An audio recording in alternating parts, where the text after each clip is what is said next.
ಪ್ರಾಮಾಣಿಕವಾಗಿ ಇಂಪ್ಲಿಮೆಂಟೇಷನ್ ಮಾಡಬೇಕು ಅನ್ನೋ ಕಾರಣಕ್ಕಾಗಿ ನಿರ್ಧಾರ ಆಗಿದೆಯೋ ಅಥವಾ ಬಿಹಾರ ಯುಪಿ ಎಲೆಕ್ಷನ್ ಕಾರಣಕ್ಕಾಗಿ ನಿರ್ಧಾರ ಮಾಡಿ ಆ ತರದ ಅನುಮಾನಗಳು ಇದೆಯಾ ಸರ್ ತಮಗೆ? ನೋಡಿ, ಪ್ರತಿಯೊಂದಕ್ಕೆ ನಾ ಅನುಮಾನ ಮಾಡಕ್ ಹೋಗೋದಿಲ್ಲ.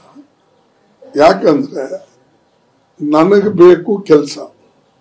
ನಿಮಗೆ ಗೊತ್ತಿರಬಹುದು, ನಮ್ಮ ಕಲ್ಯಾಣ ಕರ್ನಾಟಕಕ್ಕೆ ಆರ್ಟಿಕಲ್ 371J ಬೇಕಾಗಿತ್ತು.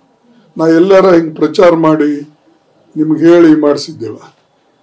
ಯಾರಿಗೂ ಸುಳು ಇಲ್ಲದೆ 2/3 ಮೆಜಾರಿಟಿ ನಮಗೆ ಇಲ್ಲದೆ ಹೋದ್ರು, ಸಿಂಪಲ್ ಮೆಜಾರಿಟಿನೂ ನಮ್ಮ ಪಾರ್ಟಿಗೆ ಇಲ್ಲದೆ ಹೋದ್ರು, ನಾನು ಎಲ್ಲರ ಸಹಕಾರವನ್ನು ತಗೊಂಡು ಆ ಆರ್ಟಿಕಲ್ ಯುನಾನಿಮಸ್ಲಿ ಪಾಸ್ ಮಾಡಿಸ್ತೇವೆ. ಸೊ ಹಾಗೆ ಕೆಲಸ ಮಾಡತಕ್ಕಂತ ಒಂದು ರೀತಿ ಇರ್ತದೆ.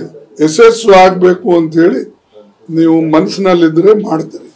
ಆದ್ರೆ ಟೀಕೆ ನೇರುಗ್ ಹಿಡ್ಕೊಂಡು ಟೀಕೆ ಮಾಡ್ತಾರೆ. ಇವರೆಲ್ಲ ಹುಟ್ಟಿದಿಲ್ಲ ಅವಾಗ. ನೇರುಗ್ ಟೀಕೆ ಈಗ ಮಾಡ್ತಾರೆ.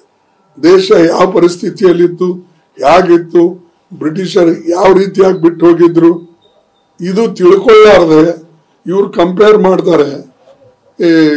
ನೀವು ನೆಹರು ಅವ್ರು ಹಿಂಗೆ ಹೇಳಿದ್ರು, ಇವರೇನು RSS BJPದವರಂತೂ ಜನಸಂಘದವರು dead against reservation. What right they have got to talk this? ಬಿಟ್ಬಿಡಿ ಅದ. ಓಕೆ, ಸರ್, ಈಗ ಪಾಕ್ ಜೊತೆ ಯುದ್ಧ ಅಂತ ಸಂದರ್ಭದಲ್ಲಿ ತರಾತುರಿಯಲ್ಲಿ ಇದನ್ನ ತರುವಂತ ಅವಶ್ಯಕತೆ ಏನಿತ್ತು ಅಂತ ಹೇಳಿ ಚರ್ಚೆಗಳು ಶುರುವಾಗಿದೆ ಸರ್. ನನಗೆ ಗೊತ್ತಿಲ್ಲ ಯಾರು ಚರ್ಚೆ ಮಾಡ್ಯಾರೋ, ನನ್ನ ನೋಟಿಸ್ ಬಂದಿಲ್ಲ. ನಾನು ಪಹಲ್ಗಾಮ್ ಬಗ್ಗೆ ಏನು ಹೇಳಬೇಕು ಮೊದಲೇ ಹೇಳಿದ್ದೇನೆ. ಅದು ಅಲ್ಲಿ ಕೇಂದ್ರದಲ್ಲಿ ಯಾರು ರಿಯಾಕ್ಟ್ ಮಾಡೋಕ್ಕಿಂತಲೂ ನಿಮಗೆ ನಾನು ಪ್ರೆಸ್ ಕಾನ್ಫರೆನ್ಸ್ ಕರೆದು ಇಲ್ಲೇ ಹೇಳ್ಬಿಟ್ಟಿದ್ದೇನೆ. ಅದಕ್ಕೆ ಪದೇ ಪದೇ ನಾನು ಅದರಿಂದ ಇವತ್ತು ಸೆನ್ಸಸ್ ಬಗ್ಗೆ ಇದೆ.